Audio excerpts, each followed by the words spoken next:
Le Burkina et le Mali qui ont adressé une lettre conjointe à la présidente du mois du Conseil de sécurité des Nations Unies et du Conseil de paix de l'Union africaine. Une lettre qui interpelle les deux organisations sur leurs responsabilités en cas d'intervention militaire contre le Niger. Les détails avec Oumou Sissi.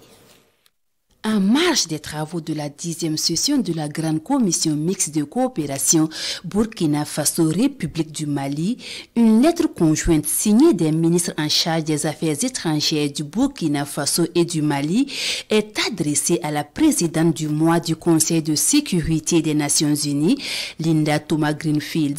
Une lettre relative à la situation sécuritaire au Niger et qui en appelle à la responsabilité du Conseil de sécurité des Nations Unies afin d'éviter toute implosion de la sous-région ouest-africaine. Faut-il le rappeler d'un précédent similaire en 2011 qui a causé l'effondrement de l'État libyen et la déstabilisation de la région du Sahel. Les États du Sahel continuent d'en subir les conséquences néfastes, particulièrement la prolifération des groupes terroristes et leur corollaire de circulation d'armes de toutes sortes dans la région.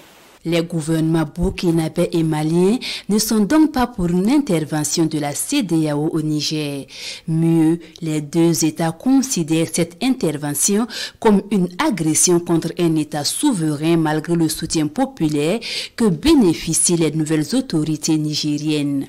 En dépit de cette volonté populaire clairement manifestée, la communauté économique des États de l'Afrique de l'Ouest, CEDEAO, en rupture totale avec la légalité internationale et la légitimité, a fait le choix de privilégier les mesures coercitives, y compris le recours à la force armée contre un pays souverain.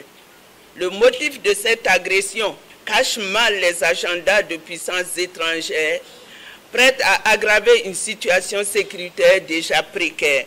Les deux gouvernements réitèrent leur attachement à la recherche de solutions par les voies de la diplomatie et de la négociation, seules à même de garantir la paix et la stabilité du Niger et de la région sahélienne.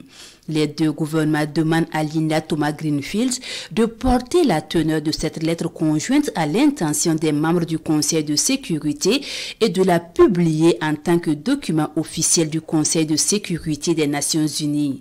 Une lettre similaire est adressée au président du mois du Conseil de paix et de sécurité de l'Union africaine.